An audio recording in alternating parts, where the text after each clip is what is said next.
Olá Floripa, olá Brasil, olá mundo, eu estou aqui André Patunas e este é o programa Vida Inteligente, que traz hoje uma amiga e irmã, Lúcia Helena Santos Cordeiro, que vai nos falar sobre um tema que todo mundo se preocupa, mas não sabe como vai ser, o que vai acontecer, nem ao menos o que é, né? Nós todos nunca ouvimos falar com correção ou com convicção do que seja o futuro. Futuro é tudo que não seja agora, no meu ponto de vista, né? E para mim também aqui o que vale é o agora. O aqui agora é o que nos move.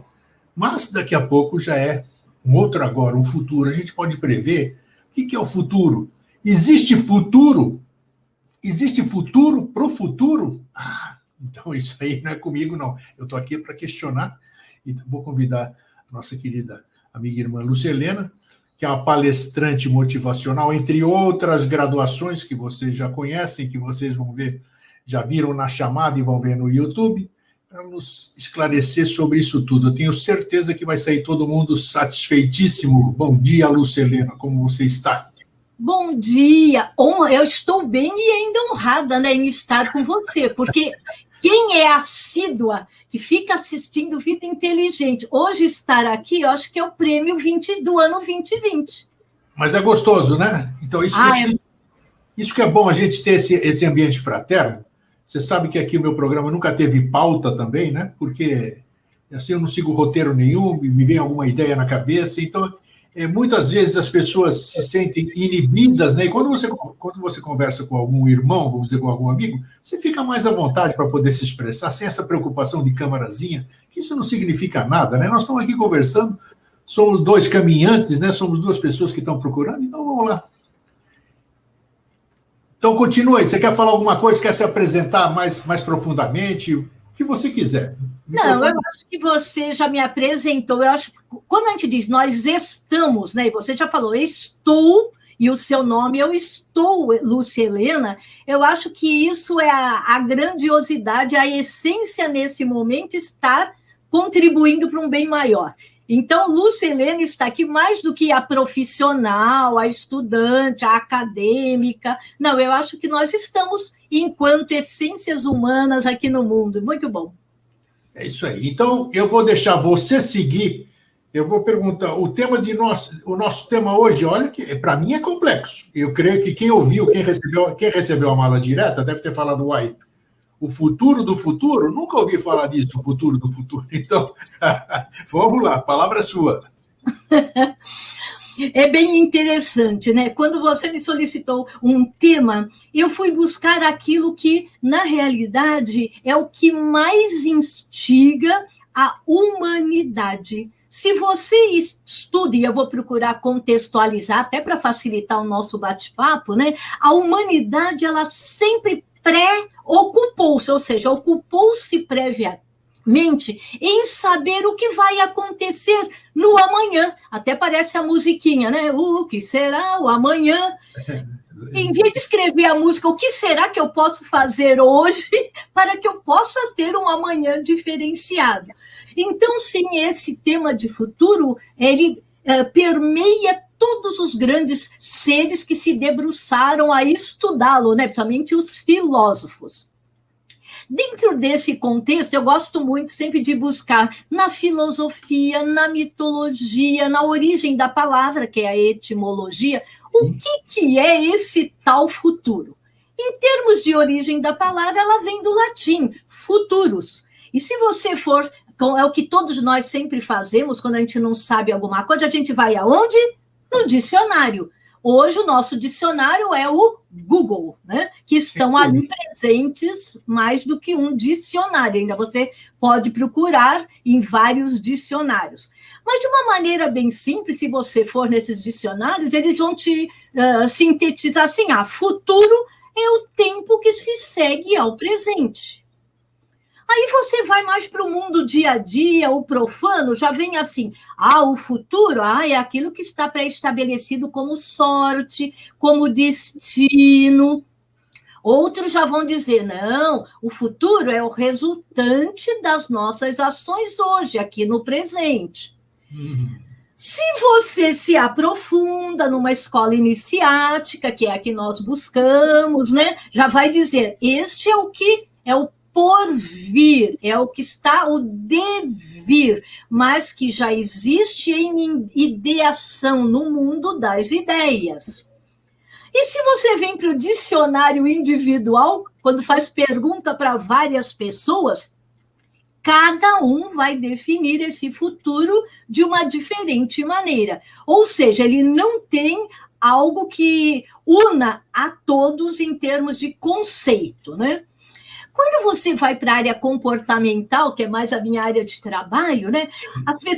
Aí o pessoal diz, futuro é mais do que uma palavra, futuro é uma atitude, é como você se coloca em ação no mundo, né?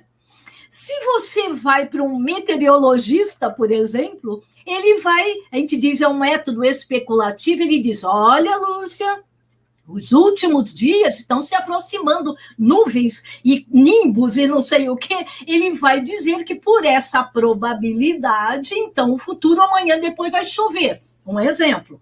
Né? Se você vai na ciência, ele vai buscar evidências nos últimos anos, como as coisas vêm acontecendo e tendem a se repetir no futuro próximo.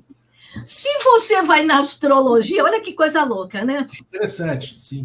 Se você vai lá na astrologia, ele vai dizer, os astros não determinam, mas eles sinalizam que se você nasceu nesse dia, eu nasci no dia 17 de dezembro, às 4h15 da tarde, então ele vai dizer que existe a possibilidade de eu ter tais comportamentos e atitudes ao longo ali da minha vida. Eu conversando com um economista, e eu fiz isso quando você me convidou para falar sobre esse tema, eu conversei com várias pessoas de diferentes áreas, né? Um amigo meu que é brilhante em economia, pós-doctor, todo, ele falou assim, para nós, futuro, Lúcia, olha que legal, é um valor prometido. Eu falei, como assim, né? Ele falou, não é, porque na economia, quando alguém, por exemplo, e ele é da área de investimento, claro, quando alguém vai investir algo, eu preciso assegurar num futuro que pode ser 2, 5, sei lá, o tempo que ele vai deixar ali o seu dinheiro, qual é a rentabilidade futura prevista. Ou seja, se você vai buscar lá no bem passado, né, das idades, na sabedoria das idades, onde já existiam as pitonisas, as sibilas, os oráculos, que era exatamente para prever, entre aspas, aquilo que já estaria estabelecido para o futuro. Se vai para um vidente, ele vai dizer que ele já está vendo, né? Vidente é aquele que diz que já está vendo efetivamente o que vai acontecer. Outros vão buscar essa resposta desse tal futuro, vai nas runas, vai nas moedas, vai no tarô, vai no Sting. Outros vão, uma amiga minha, ela faz com os 4 elementos, ou seja, agromancia, quando ela pega um punhado de terra. Ela mãe via na xícara do café, a minha mãe via na borra do café. Isso, bem lembrado, na borra do café. Ela, de vez em quando, ela diz, não, eu leio nas ondas, eu pego uma vasilha com água, é hidromancia. Olha só. Se vai no estudar no fogo, é piromancia. Se vai na olhar as mãos, né? As linhas, é quiromancia. Grego é um... agora tem os traços, né? Já tem estudioso das expressões faciais e corporais, porque a boca fala e o corpo denuncia. Menino, eu posso te chamar de menino, né? Claro, eu também me sinto menina aos 67 anos, me sinto assim. Então, quando você vai começar a estudar um pouquinho desse tal futuro, você vê que em diferentes linhas do conhecimento, ele sempre esteve e continua presente. Olha, o futuro continua presente. Olha que interessante. É interessante, para se pensar. Exato. Se você vai se aprofundar, e tem um livro que eu preciso acabar de ler, que são mais de 130 páginas, que eu consegui somente no site maravilhoso, que é o de domínio público. Opa, aquele esse é site maravilhoso. www, domínio público, só encontrei ali, que se chama A História do Futuro, Olha, de Padre Antônio Vieira. Olha lá, Padre esse, Antônio esse, Vieira. esse é o Padre Antônio Vieira, aquele famoso ali ou não? Isso, aquele que tem os sermões, o que Isso. é o que a história lembra dele como Estalo de Vieira. Lembra que ele, menino, já querendo ser, porque ele foi teólogo, filósofo, ele foi assim um monte de coisas, e em criança ele já queria buscar essas respostas. E ele se candidatou lá no monastério para trabalhar, limpar e etc. Então, reza a lenda que um dia ele estava lá fazendo aqueles serviços bem humildes, que ele teria batido em alguma coisa, ou a cabeça, outros dizem que não caiu, mas ele ficou estático, que ele teve como um estalo. E nesse estalo, a partir dali, uma série de respostas que ele buscava desde menino, porque ele era ainda menino, as coisas começaram a se clarear. Olha que Ele interessante. foi se dedicando e chegou entre aspas, a trabalhar com reis e etc., uma série de coisas, né? Mas nesse estalo de Vieira, a partir dali, ele começa a escrever. E quando ele, com as grandes navegações, ele é convidado, porque ele nasceu em Lisboa e veio parar em Salvador, olhe lá, né? Em Salvador. Ele começa a escrever, e um desses livros, que eu só tive acesso, como te falei, no domínio público, que se chama A História do Futuro. Vou até anotar aqui para depois tentar achar também. Eu posso te mandar, porque eu já baixei no download, viu? Bom, por favor, então, isso. Posso lhe mandar. E ele começa dizendo que o maior apetite humano é sempre buscar notícias sobre os tempos vindouros, né? Porque ele era português, então sobre os tempos que estão por vir. Tá. Ele começa o texto dele, muito interessante, dizendo assim: Deus é a fonte de toda a sabedoria. Então, ele já sabe que nós temos, ele usa muito a palavra curiosidade. Então, que nós, seres humanos extremamente curiosos, estaríamos mais voltados ao que viria a ser do que deveríamos fazer no presente. Ele vai falar isso em outras palavras, não é literal. Mas, literalmente, ele chega e fala assim numa frase, que eu vou me permitir ler. Deus é a fonte de toda sabedoria. Ele repartiu deliberadamente todos os seus tesouros entre os homens. Entretanto, ele, como divindade, olha, até arrepia, reservou para si a ciência dos futuros. Ele põe no plural. A ciência dos futuros. Porque o homem do presente, pouco ele sabe, diz ele. Do passado, ele tende a esquecer, muito menos sabe. E do futuro, nada sabe. Verdade. Olha que lindo isso. Muito bonito. Profundo. Profundo, né? Platão já dizia algo nesse sentido, da ciência dos futuros. E ele reafirma, né, que isso é que distingue exatamente a divindade do ser humano. Mas que isso é um atributo, privilégio da divindade. Interessante, né? Eu achei assim, de uma riqueza muito grande. Essa é a visão de Platão. Essa é a visão de Platão, né? Platão, ele dizia que já existia uma ciência para se estudar o futuro. E o padre Antônio Vieira, ele alega, literalmente, nessa obra, A História do Futuro, que é um paradoxo, né, Leila? Olha lá. Olha o nome já do livro. A História do Futuro. Nós, quando adentramos em qualquer lugar para estudar, quando a gente vai estudar história, o que nos remete? Ao passado. Ao passado. Exatamente. História é aquilo que foi escrito hoje, por exemplo, sobre fatos que ocorreram no passado. E ele chama a História dos Futuros, porque ele diz, essa nossa história, no tempo em que se escreve, deverá continuar por toda a duração depois do que ela for escrita. Puxa. Então, o futuro é daqui para frente, e nós, seres humanos, é que devemos escrever a história do futuro. Menina, eu achei isso assim uma provocação tão grande. Nós temos que escrever a história do futuro. Paradoxo total, né? Sem dúvida. Sem dúvida. Mas é interessante. Quer dizer, delega para o ser humano o seu amanhã. Toda a responsabilidade para nós mesmos. Então, quando a gente quer, o que vai ser amanhã? Aquilo que você escrever, aquilo que você determinar. Mas isso a nível individual. Imagina isso a um nível macro, né? Vamos dizer, que é isso. Bilhões de pessoas escrevendo o futuro delas próprias. E aí vem o que a gente estuda, né? Nós temos que escrever a nossa história, mas que seja consoante, consciente, congruente com o que é o bom, o bem e o belo para a humanidade. Eu Exato. Não posso, né, tender individualmente, né? Exato. Porque o coletivo é a soma dos individuais.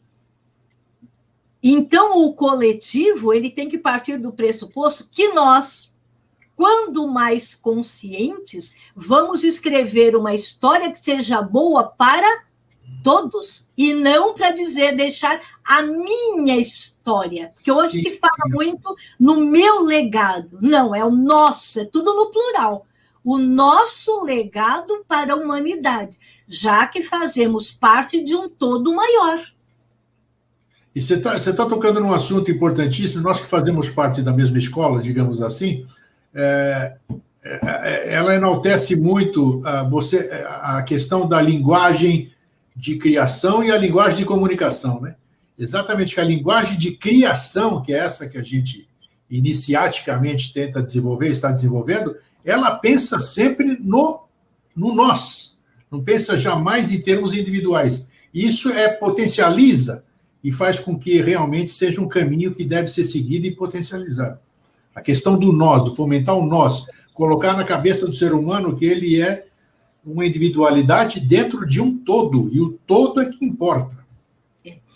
Uma vez eu li uma frase, e eu agora não vou saber o nome, se foi filósofo, mas do autor, mas que para mim fez muito sentido há muitos anos atrás, que o nós já está contido na palavra Deus. O Deus de qualquer religião, o Deus de tal qual os seres humanos entendem, né? Que é a palavra Deus. Então, isso. Nós é uma somatória de eus. Deus. Os hebreus é que cultuam esse D com apóstrofo o S. Exatamente isso. E às vezes a gente não presta. Você trouxe uma coisa muito relevante. Nós não prestamos atenção até na palavra. E nós aprendemos, né, que a própria palavra inteligente, que vem de intelligere, eu só vou dizer se eu sou inteligente quando eu me tornar capaz de ler entre as letras e por detrás das letras. Perfeito. Será que eu sou mesmo inteligente se eu não for capaz? Exatamente, exatamente. Então, muito interessante. E quando a gente fala, né, já que o nosso papo hoje aqui é desse futuro, desse futuro, você já pega os filósofos que a gente chama contemporâneos, que já são também neurocientistas, psicólogos, PhDs de Harvard, MIT, Stanford, etc., que também continuam se debruçando sobre essa resposta do que é esse futuro. Né? Eu tive também acesso a um texto de um professor lá premiadíssimo de Harvard. Ele é jovem, viu? Ele deve estar agora com uns 45, 47 anos. Olha o nome dele, Joshua Greene. Olha, Joshua. Neurocientista, filósofo norte-americano. E ele traz o seguinte, que nós temos duas formas de perceber o tempo. Ele coloca o tempo e fala assim, uma coisa é intuitiva. O que é o tempo? É uma energia que está em movimento. Ele ainda coloca, é o agora em movimento. Muito bem colocado. É interessante, é o agora em movimento. Ele diz, onde o presente é o real. É o agora. É aquilo que agora existe. Mas o passado, ele costumava existir até ontem. Então, ele é real. Ele era o agora, que agora já se tornou ontem. E o que é o futuro? É o agora que passará a existir depois desse presente que a gente está batendo esse papo.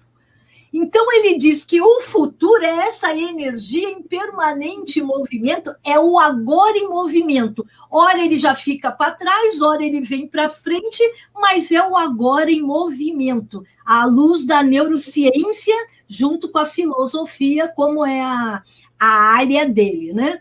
E quando ele fala, e aí eu me lembrei que até dá para a gente fazer aqui uma analogia, quando ele fala que também o futuro, ele é uma dimensão a ser pensada. Então, por exemplo, eu estou aqui em Santos, eu moro em Santos, né? Nós somos cidadãs planetárias, a gente está no mundo inteiro, mas eu moro aqui em Santos. Então, ele diz assim, você está em Santos, então aqui é o seu agora. Mas se você chegar e falar, e aí eu vou brincar com você, eu digo assim, amanhã eu vou a Florianópolis, ok? Vou te visitar. Então, esse meu agora já está sinalizando o meu futuro, que ainda não o é. Mas quando eu já estiver arrumando a minha mala, etc., para amanhã aí estar, ele já se coloca na dimensão de movimento. Sim. Muda de tempo para espaço, ele fala. Interessante. Então, são umas visões assim, muito interessantes, né? Que esses grandes seres nos colocam quando se fala de futuro.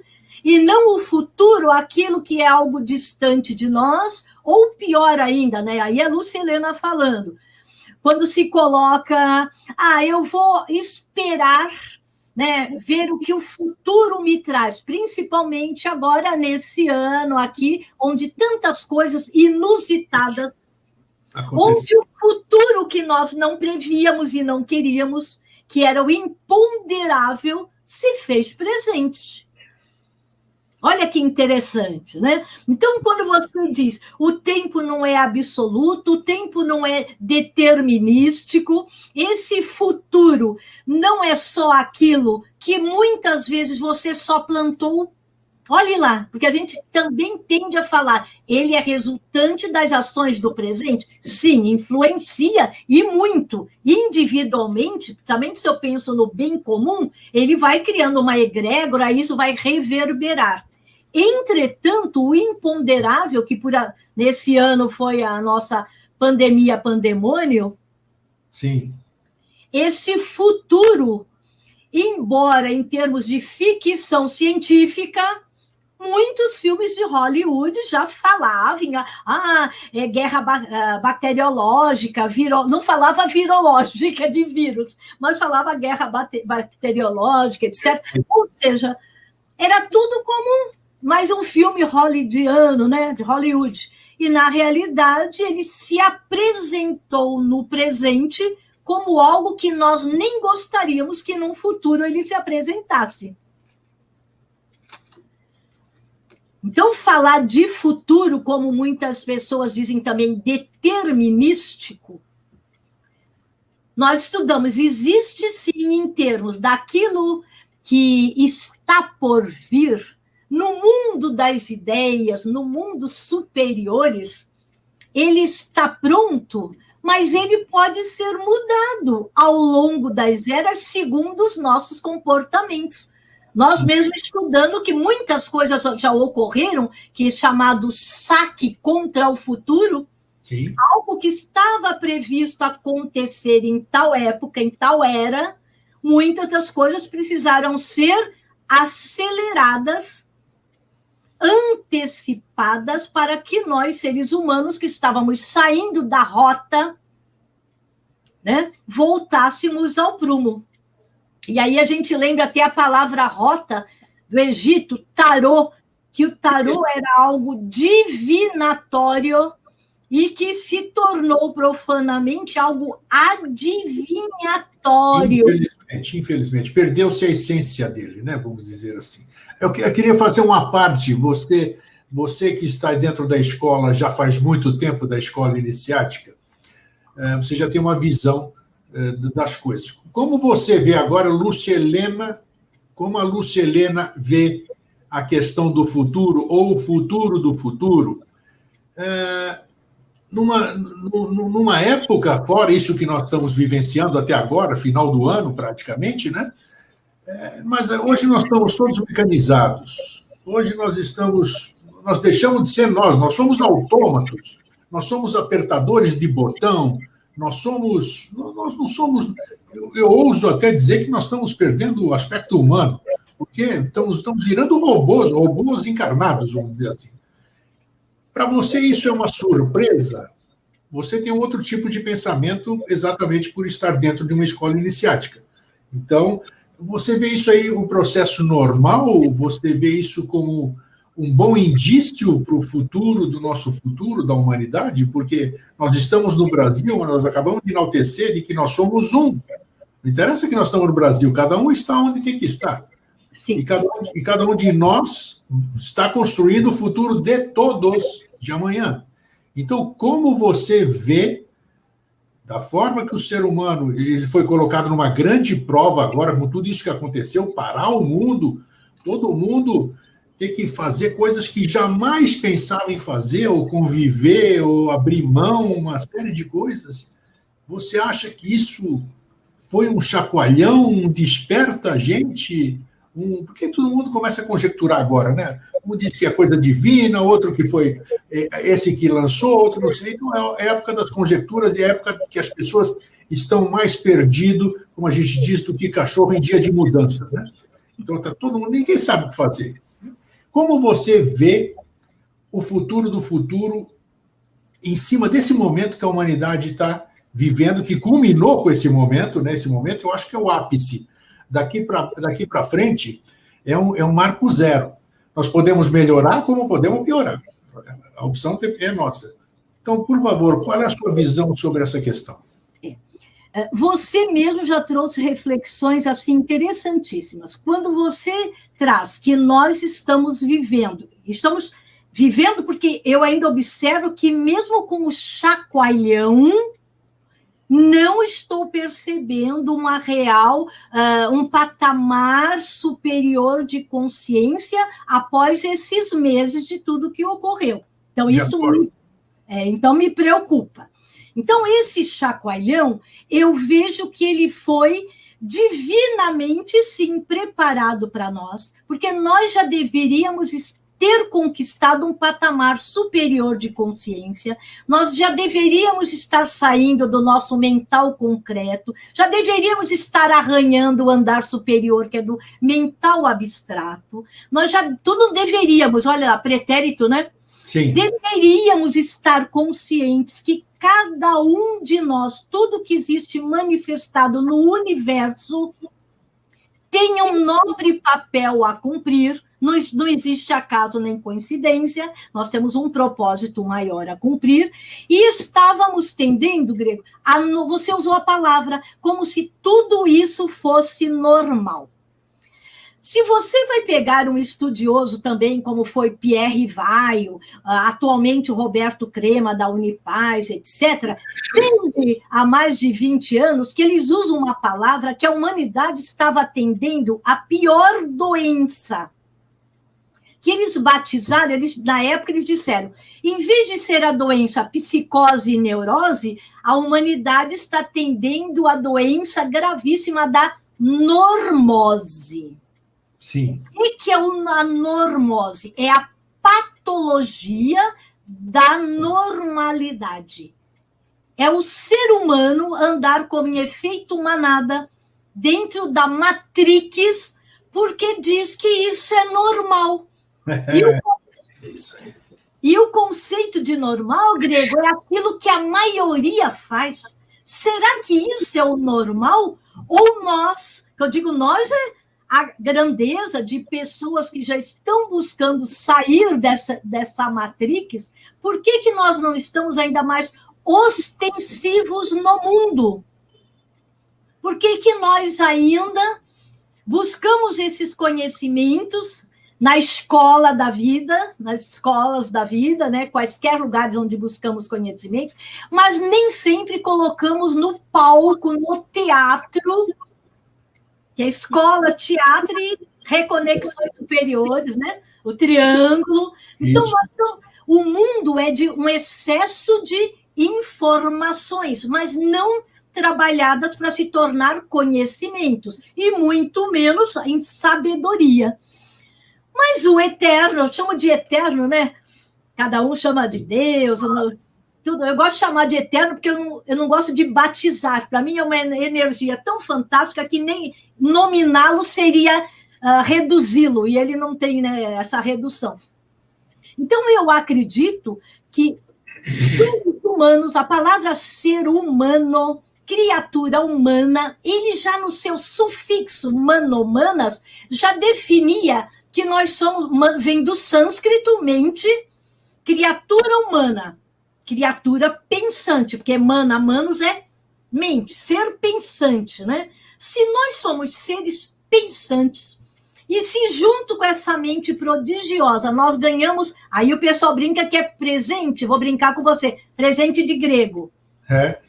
Ganhamos o livre-arbítrio, ou seja, olha, você é um ser dotado de mente, mas terá que escolher na polaridade entre o bem e o mal o tempo todo, porque tudo lhe será ofertado. E aí vem um filósofo e diz, tudo me é permitido, mas nem tudo me convém. E o convém, ele é através da minha livre escolha, eu é que vou escolher o caminho. Então, quando você me pergunta a minha opinião, tudo isso está acontecendo? Eu acho que aconteceu, e espero que não perdure muito, porque a humanidade estava exatamente fugindo do caminho traçado. Nós já deveríamos estar na curva ascendente da parábola, né? Na curva ascendente, pensando nesse todo. E o que nós fizemos? Nós estávamos desmatando, poluindo, matando, violência de mulher, de criança, uma série de coisas, desvirtuando da rota, do itinerário. Então, esse chacoalhão cósmico é para nos tirar desse padrão, dessa normose, dessa patologia. Porque nós, aí os latinos, né, dizem ad majoras natus. Nós somos seres nascidos para coisas muito maiores. E nós estávamos, ou ainda estamos, precisamos até pensar se estávamos ou se ainda estamos, passado ou presente, nos minimizando. Se nascemos para coisas maiores, é pensar no todo. Será que nós não estamos nos autolimitando, auto-sabotando e sabotando a evolução da humanidade? Que é pior, que eu posso me sabotar. Problema meu.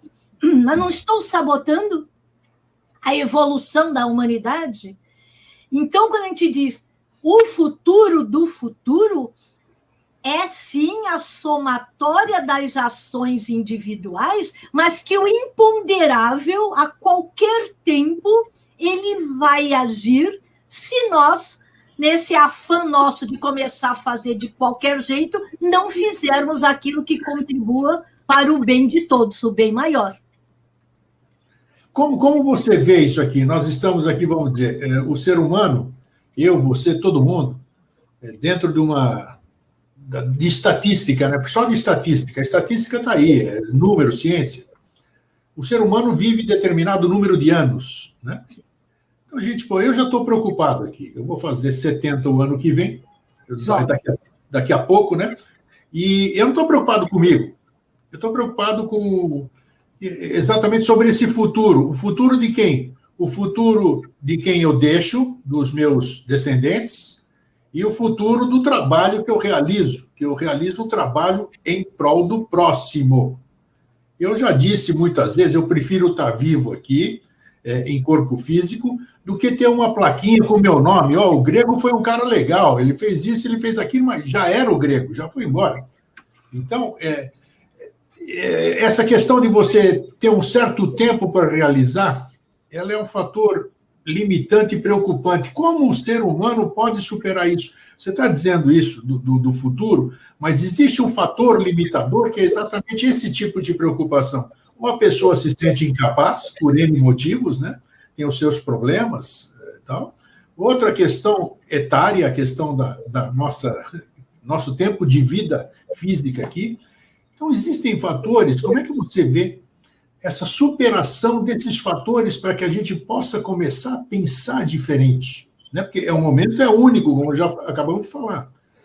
Nós podemos piorar como melhorar como humanidade. Apesar de que eu não vi, até o momento, apesar de estarmos já no fim do ano e perto do fim desse problema, aparentemente, eu não vi grande evolução em termos de comportamento. Você viu que quando liberaram algumas coisas, as pessoas voltaram a fazer exatamente as mesmas coisas que faziam antes. Aparentemente, eu não estou na cabeça das pessoas, eu estou falando em termos comportamentais.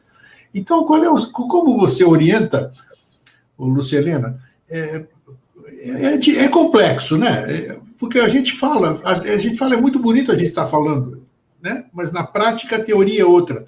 Mas existem alguns fundamentos que a gente deve seguir para a gente poder ir embora daqui um dia e dizer, pô, que legal, eu deixei boas sementes. O tempo que eu permaneci aqui, não interessa se foi 5 anos, se foi 10, se foi 80, mas eu deixei boas sementes para o futuro da minha espécie. Bom, como que eu vejo e dentro de tudo que nós estudamos, né? Se você pega algumas interessante, né, que o professor Henrique, ele quando fala de futuro, ele não fala do futuro tal qual a que nós humanos falamos. É interessante, porque para nós o futuro é assim, principalmente em final de ano, que todo ano você escreve que vai na academia para emagrecer. Isso. Vai emagrecer. Você vai fazer o inglês que nunca fez, que você vai mudar de emprego porque não está satisfeito com o chefe, que você vai casar ou descasar porque não está feliz. A agenda de todo dia 31 de dezembro de todos os anos, pegue a maioria das pessoas, e às vezes eu até me incluo, porque eu guardo as agendas sempre dos últimos 5 anos, eu falo, mas eu repeti o que eu coloquei no ano passado, é sinal que eu não construí o que eu mesmo queria para mim. É interessante isso, né? Sim. Então, nos poucos, propositadamente, aí quando eu li o livro, a parte que ainda não terminei, o do padre Antônio Vieira, que ele diz que a divindade reservou para ele as ciências dos futuros, aquilo que eu havia lido pouco, que eu digo assim, ele também estava escondendo de nós, né, o professor. Uma das frases, e que estava até tarjada no artigo da época, é que um novo mundo é reflexo. Olha lá, um novo mundo, ele não usa a palavra futuro, um novo mundo é reflexo de um novo homem. O professor Henrique José de Souza disse essa frase.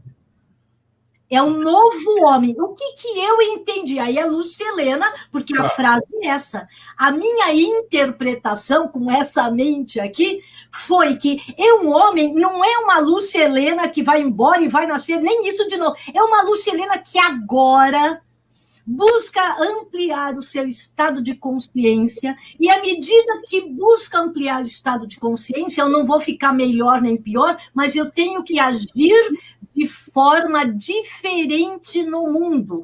Então, é uma nova Lucielena, com um patamar pouquinho superior de consciência para agir no mundo. Então, quando a gente se fala, né, que a esperança da colheita está nas sementes, quem são essas sementes? Muitos só colocam as crianças e os jovens, mas nós somos crianças e jovens. Nós trazemos essa semente em potencial. Será que desde criança e da nossa juventude nós nos permitimos que essa semente emergisse para aquilo que ela veio? Um outro exemplo que outro dia estava lendo, porque eu fiquei lendo bastante sobre o futuro, um autor diz assim, as pessoas não têm nem consciência quando ela pega uma semente, e ele fala de um carvalho, e pega já folhas caídas, anda lá numa floresta, e pega as folhas caídas de um carvalho que está lá, sabe-se lá quantos séculos, né? Ele diz, as pessoas não conseguem parar e pegar a semente, e a foto do livro é a semente e a folha sobre as mãos dele. Ele diz que não existe o futuro ou o presente, apenas são estágios diferentes pelas quais essa semente se permitiu vivenciar. E na sua pergunta, olhe lá como vai as coisas, a teia, né, vai se costurando com o que você trouxe. Nós não nos é dado também saber quantos anos nós vamos viver. Na medicina tradicional chinesa, diz, nós somos seres humanos preparados biologicamente para vivermos bem, físico, mental, emocional, até 120 anos. E que a velhice na medicina tradicional chinesa começa aos 90, que é sempre de 30 em 30 anos na medicina tradicional chinesa. Então, nós só começamos a envelhecer a nossa curva, que eles chamam de declínio, porque nós temos que voltar, então a gente tem que declinar para depois novamente, né, voltar. O declínio é de 90 a 120. E que pessoas que viveram em harmonia, e olha, nós aprendemos também isso, quem vive em harmonia com as leis da natureza, com as leis universais, tendem a cumprir o período, são 4 períodos de 30 anos cada, interessante, com plena saúde. Porque as pessoas ficam muito presas a tempo de vida. E nós aprendemos que não é o tempo de vida, é o que eu faço com essa existência. Me foi permitido existir. Num dia 17 de dezembro, eu dar à luz. Me foi permitido que eu viesse buscar o caminho da luz. Até a expressão, né? A mãe deu à luz. Isso. Permitiu isso. Mas ela me permitiu trilhar o caminho da luz. E eu continuei nele, Grego? Olha o... Essa que é a questão, né? Nós temos uma grande responsabilidade e não sabemos disso, né? Não temos consciência disso. E eu acho que, olha, novamente, eu gosto porque você traz aquilo que precisa ser dito, né? No mesmo vez. Nós temos responsabilidade total sobre isso. Sem total. dúvida. Não sei, nem quero saber quanto tempo eu tenho de existência. Mas se eu partir do pressuposto que se amanhã eu não mais vou estar aqui, e o amanhã seria o futuro possível, sim, o único futuro possível, talvez, olha lá, talvez fosse amanhã, porque pode ser que eu vá embora aqui e agora, como já aconteceu, pessoas alegres, falantes, né? E ali lhe é cortado o filme. Perfeito. Então, se eu ainda pensar, se me for permitindo o amanhã, o dia seguinte, o que eu vou construir hoje para que eu tenha uma base para continuar trabalhando amanhã? Grande reflexão. Essa é uma reflexão que devemos fazer agora, assistindo esse programa. E amanhã? E amanhã, quando eu acordar amanhã, se eu acordar amanhã, o que eu tenho para contribuir para mim e para a humanidade? É um bom começo, né? Alguns até brincam com isso, né? Se você for embora aqui agora e você estiver presente no seu velório, o que você gostaria de ouvir sobre você? Você está ali pairando e chega gente, chega gente, chega gente. O que você acha que eles vão falar de você? Que legado ou não deixou? Que construções ela até buscou fazer, mas não conseguiu? Ou conseguiu? Ou talvez o pessoal brinca que eu adoro sorrir, né? Eu digo, às vezes, quando a gente não tem nada para dar a alguém, um sorriso já é muito. Já é bom demais. Por falar em sorrir, você falou, a frase que eu mais gostaria de ouvir no meu velório é: ele está vivo. É bem legal mesmo. Só dormiu um pouquinho, mas ele está vivíssimo, né? Então é bem legal se você para o que eu gostaria que estivesse na minha lápide. Eu brinco com aquela frase da música do Roberto Carlos, o marido da Terra Risada. Eu digo, se eu morrer antes, você escreva lá. Se chorei ou se sorri, o importante é que emoções eu vivi. É isso aí. É isso aí. Tem que ser assim. Porque eu me permito viver, vivenciar, experienciar ao longo da existência que me é dado. Esse período que me é dado a existir é para que eu busque manifestar o melhor de mim. Que todos nós temos é tudo dual, mas o nosso aspecto, o melhor, deve prevalecer ao longo dessa existência. Não tenha dúvida disso, claro. Sim. E eu tenho um querido amigo e irmão, que você conhece muito bem, que é o Jorge, né? Ah, gosto de... E ele disse, e chamou a atenção de muita gente, a minha também, inclusive, né? Porque ele falou, olha, aproveite, é bem inerente ao que nós estamos falando, assim, aproveite enquanto você estiver no corpo físico para realizar tudo que você precisa, o que você tem que fazer aqui, porque depois do corpo físico, você já não realiza mais absolutamente nada. Então, você já pensou você ir embora? Nós somos em uma escola iniciática. Sim. Nós não sabemos a hora, como você acabou de dizer. Aí nós acordamos no outro mundo. De repente, e a gente percebe do outro lado que a gente deixou de fazer um monte de coisa, como você acabou de dizer. E aí, por mais preparado que você possa estar, por mais do que isso, aquilo, você não pode mais fazer absolutamente nada. E deve ser terrível você se sentir dessa forma. Você não acha? Eu não só acho, como eu me preocupo. Olha lá, me preocupo previamente. Claro. Né, os estudos mais nessa linha diz que quando fala as outras religiões, as outras filosofias, que honramos a todas, sempre usam muito a palavra julgamento. Mas Isso. nós não seremos julgados pelo outro. Nós vamos nos defrontar com o nosso verdadeiro eu. É o pior juiz. É o Nossa, mais cruel. esse eu crístico, essa centelha divina, né? Ela vai me olhar, entre aspas. Será que ela vai se admirar com os feitos que eu busquei implementar na vida, no palco, no teatro da vida?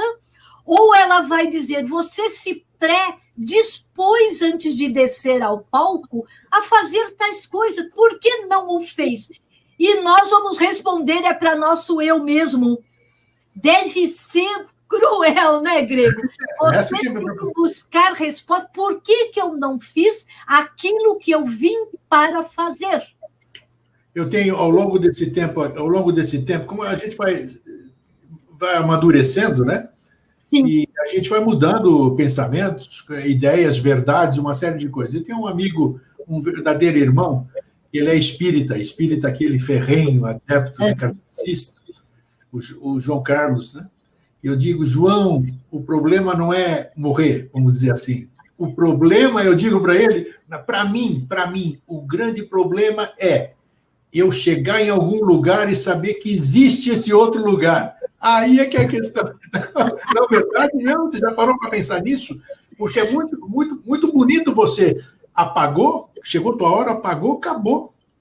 Acabou, resolveu tudo, você não precisa pagar mais nada, suas dívidas ficaram, não é? Karma, Dharma, tudo que você pode imaginar. Agora, você acordar num outro lugar e saber que esse outro lugar existe, meu Deus, essa que é a grande questão. Nós que somos cara de pau suficiente, ousadinhos para buscar essas respostas aqui e agora, que nós não sejamos pegos distraídos, né, Grego? Ah, não sei, não. Eu seria pego ainda. Me preocupa demais isso aí. Acho que a gente não deve... Nós devemos nos preparar para não sermos pegos distraídos, porque deve ser também muito difícil você falar, nossa, passei 60, 70, 80, 90 anos. É muito tempo inteiro, porque para o deus da mitologia, Kairos, que não é tempo nem espaço, mas para o Cronos... O cronológico, 90 anos é bastante. O que você fez em 90 anos de existência e você se defrontar com você mesmo e não ter deixado nenhum legado para a humanidade? É isso aí. É complicado a gente parar e pensar sobre isso, né? Não entendo, Nós mas é bom a gente tocar nesses assuntos aí, porque deve ser questionamento de muita gente. Sim. Muita gente deve pensar igual assim, eu ter essas mesmas dúvidas. E aí, como é que vai ser? E aí, ficam ouvindo a gente na esperança de que a gente possa trazer alguma luz, né, vamos dizer assim. Aliás, nós temos que ter a humildade de dizer que o que nós conversamos é aquilo que nosso estado de consciência nos permite interpretar, que pode ser tudo errado, pode ser que não seja nada, a nossa visão pode ser distorcida, eu tenho que mudar a lente. Isso que é importante, é assumir exatamente aí, ó. Segue adiante, vamos lá, tá boa a conversa. Quando a gente fala que nós precisamos assumir a nossa mediocridade, e as pessoas ficam muito chateadas, né, com a palavra medíocre, mas estudos, e aí já não é mais até organizacionais, há 4 anos atrás fizeram uma pesquisa para saber pessoas que agem diferente no mundo, seja profissionalmente, seja nas suas comunidades, nas suas escolas, não importa, no seu bairro, no seu prédio, fizeram uma pesquisa e o resultado, na época, depois foi até publicado na revista Exame, etc., que somente 5%, e eles entrevistaram mais de 10 mil pessoas, dessas pessoas é que fazem já a diferença nos seus micro-universos visando o universo todo. E o restante foi publicado com a palavra assim, entretanto, 95% passam pela sua existência de forma medíocre. E o medíocre, o pessoal ficou muito bravo, segundo os editoriais lá, né? Porque não entenderam, por isso que eu gosto de estudar a palavra. A palavra medíocre significa mediano. É aquele ser que passa pela sua vida sempre mantendo-se na média. E ele se orgulha disso. É aquele aluno que, numa prova de 1 a 5, ele tira 3. Isso. E ele chega e se orgulha. Eu estou na média. Ou o profissional, né, que numa empresa, numa avaliação de desempenho, ele tira o 3 e ele também, olha, estou na média lá do pessoal. Quando nós sabemos, né, que os seres humanos não devem buscar a média, nós devemos buscar o topo.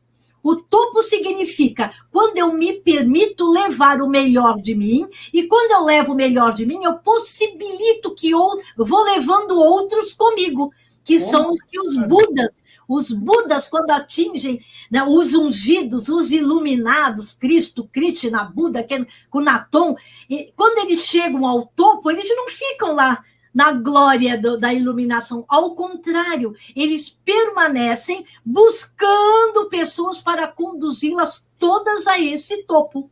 Exatamente. Então, nós passarmos uma existência na média. Eu penso todos os dias, quando eu tenho 67, eu não quero que o resultado, quando eu me defrontar comigo, o meu eu diga, nossa, Lúcia, que vida medíocre que você teve. Chato isso, com certeza. Puxa. Eu acho que até me dói só de pensar, hein? E aí você não poder fazer mais nada, né? Esse que é o problema. E se você ainda pesquisa esse futuro, você vai entrar nos Googles da vida, tem até artigos batizados assim, o futuro está na moda, vírgula, que bom. Por quê? Hoje, nas grandes universidades, Vale do Silício, Israel e na própria China, nas grandes startups, eles têm entre aspas, uma disciplina, um módulo, alguns estudos chamado de futurismo, cujos aqueles que agem como seus facilitadores são chamados de futuristas. Mas não o futurista no sentido de que vai adivinhar o futuro. Não é isso, não é adivinhar o futuro, é que futuro nós queremos para a humanidade que precisamos construir no tempo presente, que é o que eu tenho. O tempo presente é o que me é dado, é o aqui e agora. Acabamos de dizer que podemos estar aqui no mesmo minuto seguinte e não mais estar. Então, quando dizem, você vai pesquisar, você vai encontrar muita coisa, futurismo futurista, nesse sentido, dentro das grandes universidades, são as matérias mais procuradas, seguidas pelo de felicidade, porque muitos associam que a felicidade está sempre no tempo futuro. Olha que coisa triste. Realmente, algo a ser alcançado ainda, né? E não aquilo já ser vivenciado hoje. Perfeito. Eu acho triste colocar o meu futuro para o amanhã que pode não existir. Eu tenho que ser feliz aqui agora. Sem dúvida. Então, esse tema que nós aqui ousamos trazer, né, provocar, que é para provocar reflexões. Porque a pergunta que a gente mais ouve, existe futuro? É possível criá-lo? É isso? Bom, eu posso começar a criar, se eu já pego aquelas crianças, os jovens, com uma educação iniciática, mas mesmo assim não existe só porque elas vão adentrar tais conhecimentos, eles vão colocá-las todas em prática. Que é isso que nós buscamos, é iniciá-las desde o nascer. Mas o livre-arbítrio, sempre a lei mantém aquilo que nos foi dado. A lei, ela não boicota, como aqui no plano físico, faz a lei e depois deturpa. Não, a grande lei nos deu e nos permite exercitar. Então, mesmo para as crianças que hoje buscamos iniciá-las no caminho do bem, do bom e do belo, nós não podemos assegurar que todas elas terão o bom, o bem e o belo no futuro. Depende dos caminhos que elas ousarem trilhar.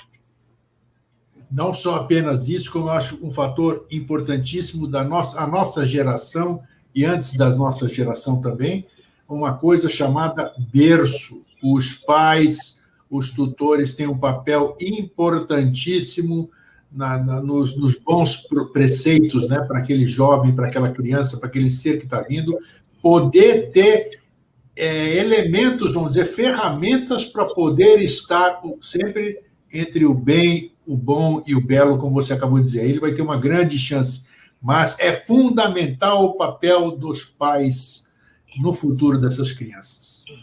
Outro dia eu fui, já faz alguns 2 anos para cá, mas só que mais recentemente, ostensivamente, pensando nessa educação para essa nova era que começou esse ano, em março, com tudo que ocorreu, né? E uma das minhas falas, e eu cheguei até a levar na Lesp, em São Paulo, cheguei a Brasília, cara de pau, viu? Eu liguei, marquei horário, fui no Conselho Nacional da Educação, ousada, e fui levar uma proposta, e todo mundo achou, que lindo, que lindo, mas depois vamos ver, o depois do futuro que talvez não chegue, e eu tenho que continuar provocando se eu acredito nela. A proposta exatamente está na educação integral, e começa pela educação dos seres que geram as crianças, os pais. Casados ou não, os seres que geram uma criança podia até virar uma política pública, né? Ou seja, quem gera uma criança, para fazer jus a um pré-natal gratuito, por exemplo, passaria por esses ensinamentos, etc., durante os 9 meses. Não é só trocar fralda e aprender a dar de mamar. Não. Isso. Esses pais seriam preparados na educação integral da criança e quando estivesse nas escolas do mundo formal, que eu tenho pavor da palavra, que é aquilo que te coloca na forma, por isso que eu não gosto da palavra formação, mas quando vai para uma escola, esses educadores também já tenham sido preparados com visões iniciáticas da integralidade do ser. Olha aí a probabilidade de termos, sim, esse futuro que a gente distancia mais rápido, eu acho que se torna mais presente. Por isso que quando falam do ano de 3005, né? Sim.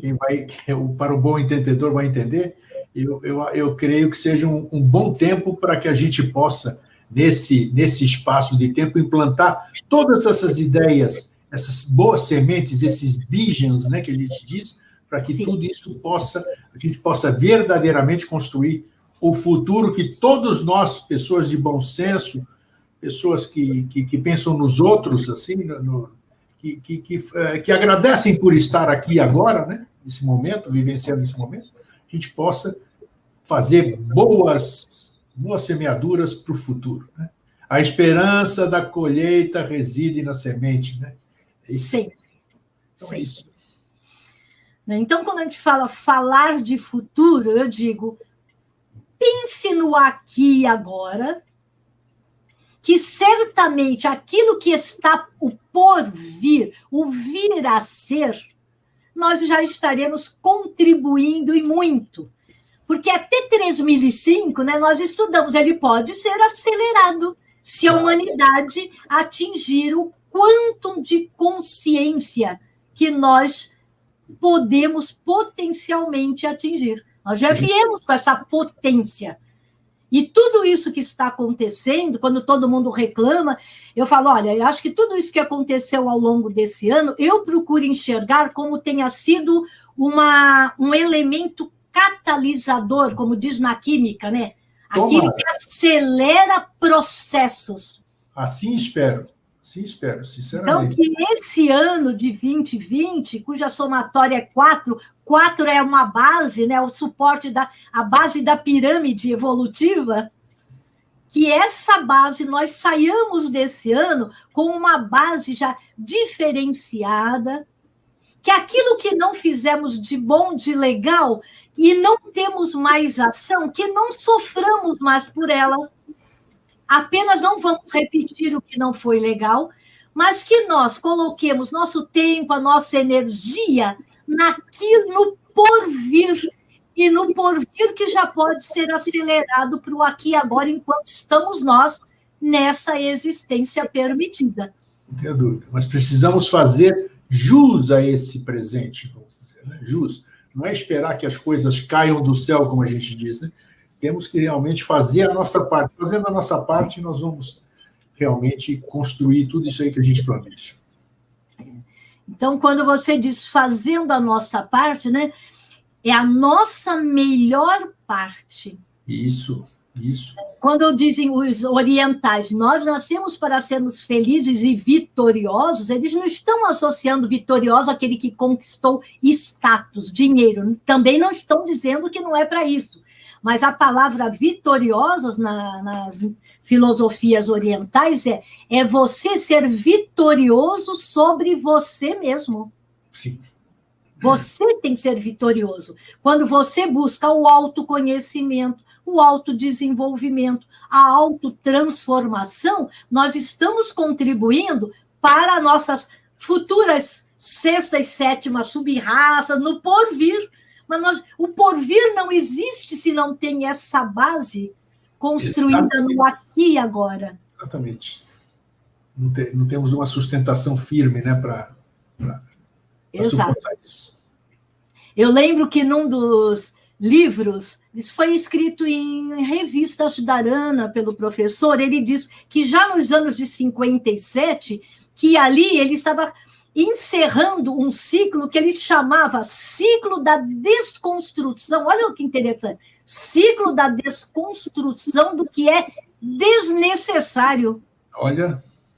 Porque a partir dali, nós seres humanos, e eu já tinha nascido, foi em 52, embora só esteja na sociedade há 26 anos, né? Mas quando a gente lê, nossa, ele falou em 57, eu tinha 5 aninhos, né?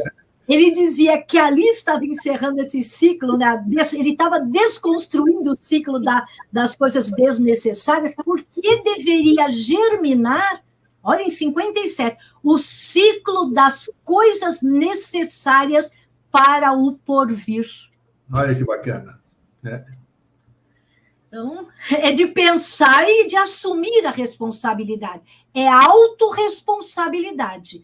Não devemos delargar, não é nem delegar. As pessoas tendem a largar a responsabilidade. Ah, mas eu não posso atuar. Todos nós podemos atuar em quaisquer espaços que queiramos. Na política, na medicina, nas artes, nós podemos atuar em todas as tônicas, dimensões do conhecimento. Todas. Mas nós temos que nos autorresponsabilizar por isso e nos colocarmos em ação diferenciada no mundo. Então, esperar, novamente a musiquinha, esperar jamais, né? Temos mais alguma coisa para colocar? Eu te atrapalhei muito, né? Falei demais. Talvez eu tenha cortado as suas ideias. Aí você me desculpa. Não, eu adoro, porque eu falei, eu gosto de fazer a tessitura no meu patamarzinho, fazer a tessitura, essa costura, porque o gostoso é isso, pensarmos juntos. Filosofar, a palavra do filósofo não era aula, era conversar. Conversa e ação. As palavras usadas por Platão, Sócrates, Aristóteles é conversação. Conversar. Olha, nós estamos versando hoje sobre a palavra futuro e o que ela contém por trás dela, é evidente. Mas a conversação não para no conversar. Ele vai continuar a partir de hoje e que para o próximo ciclo que está chegando, para colocarmos em ação. E aí sim nós vamos cumprir as nossas conversações para esse mundo que paremos de sonhar, né? Construamos e logo. Hoje nós jogamos aquela pedrinha no lago de Águas Calmas, né?